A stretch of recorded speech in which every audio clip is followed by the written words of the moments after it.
At the same time,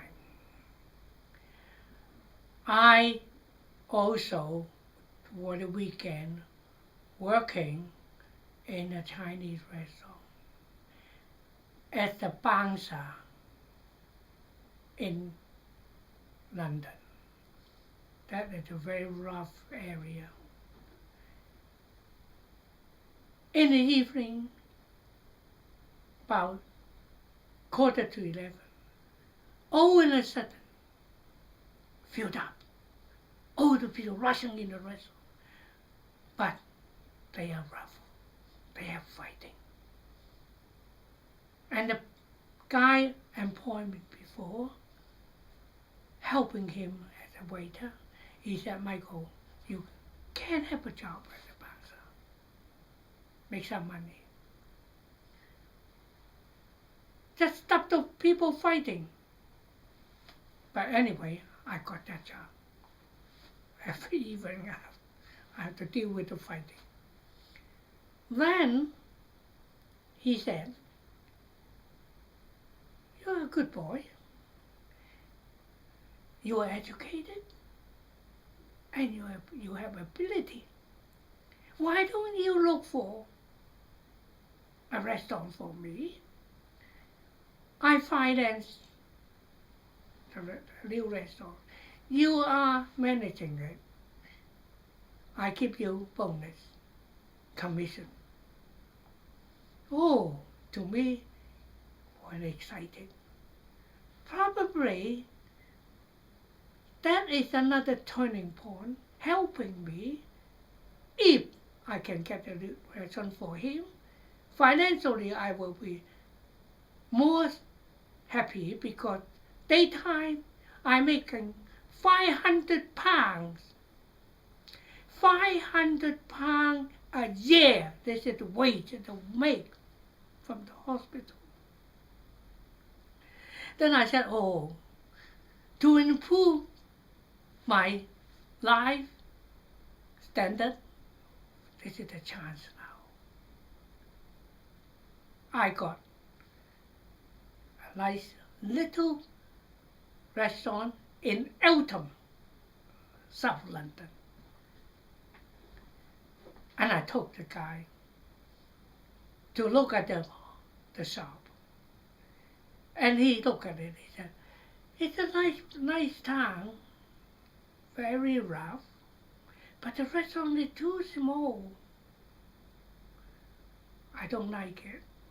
You keep on looking for a bigger one.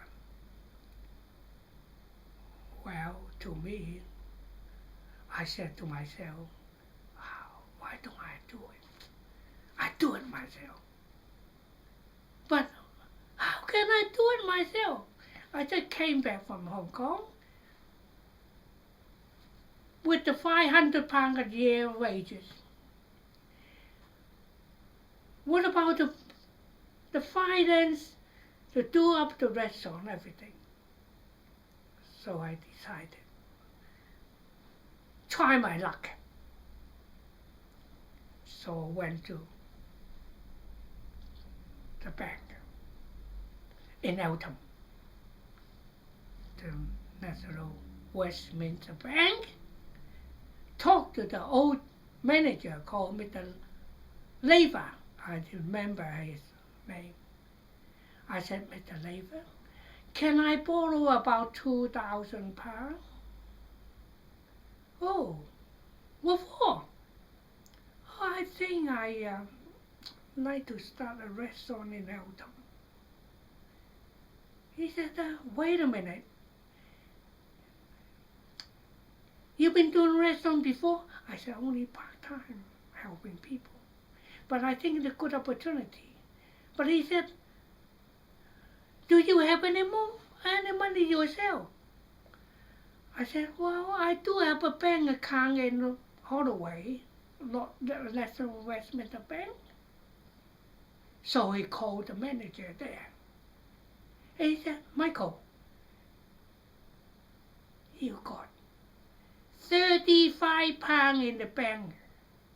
You want to borrow money to start a restaurant? How can you repay the money if you fail the business.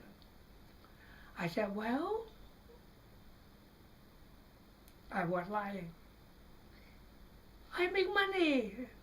Every month I got, about 30 some £40 wages. So I can pay you back if I fail my business. So he admired my bravery. He admired my attitude. So he told me to see that place, that restaurant again. He said, okay, I loan you £2,000. Then I decided to start a business myself. This is the venture. I think I'm brave. I think now I'm thinking back. Oh, what a man. What kind of bravery I have. I have no help. But at the time, my brother was here.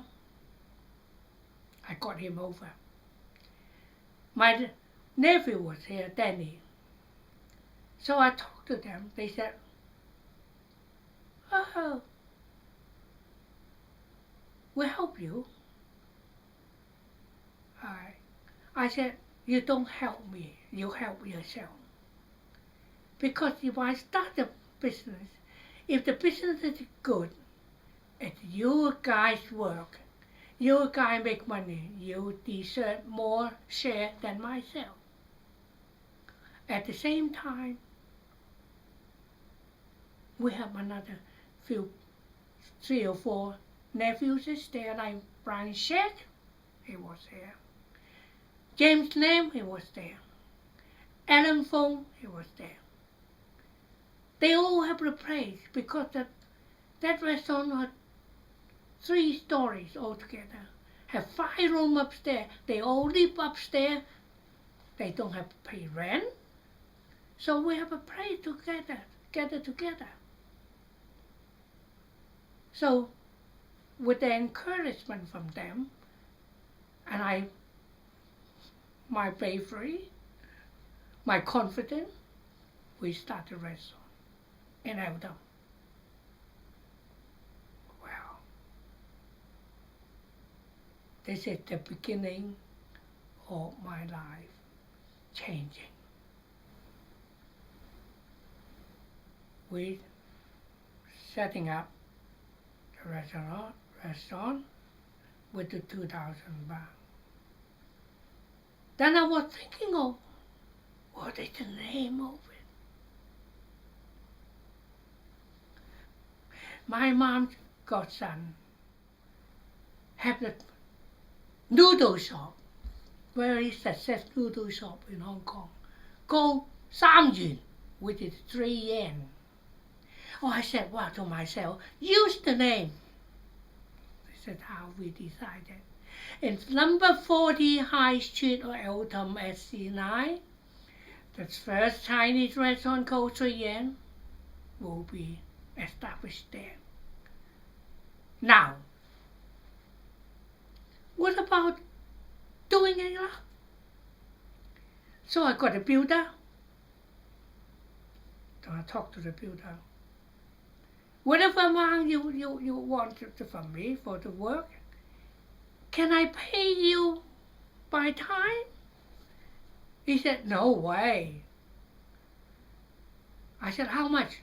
It was £1,200, labor and material, doing it up. All right. And what about the kitchen equipment? What about the table and chair?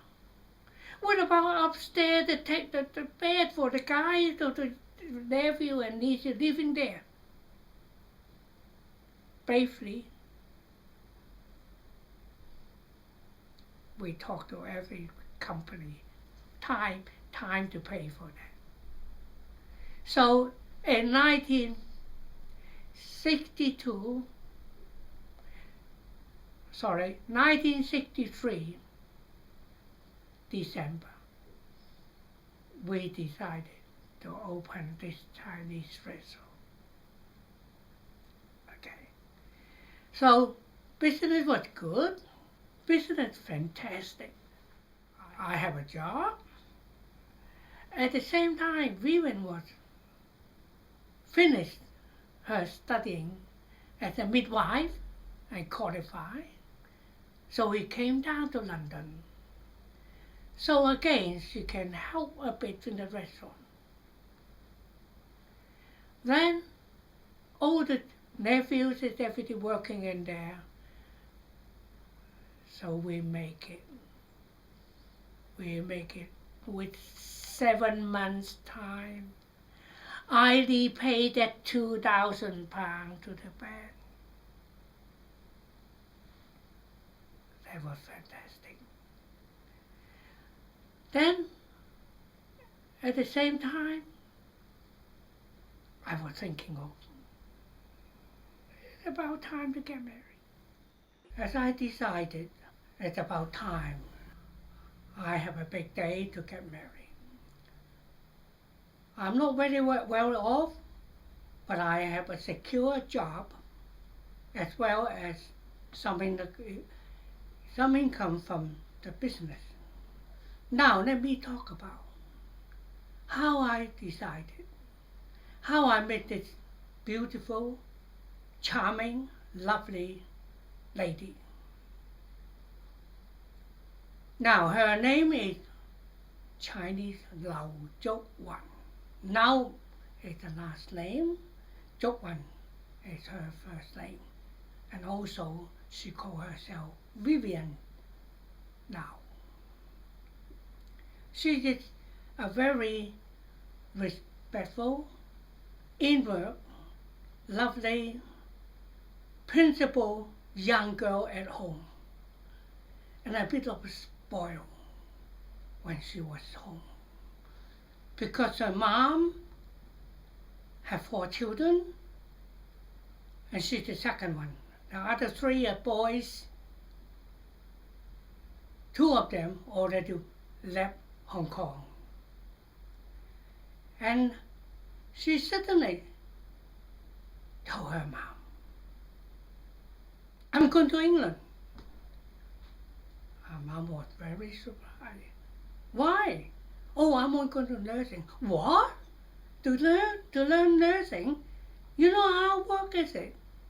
There are a lot of dirty work as well. Can you handle that? But for her determination, she said she would.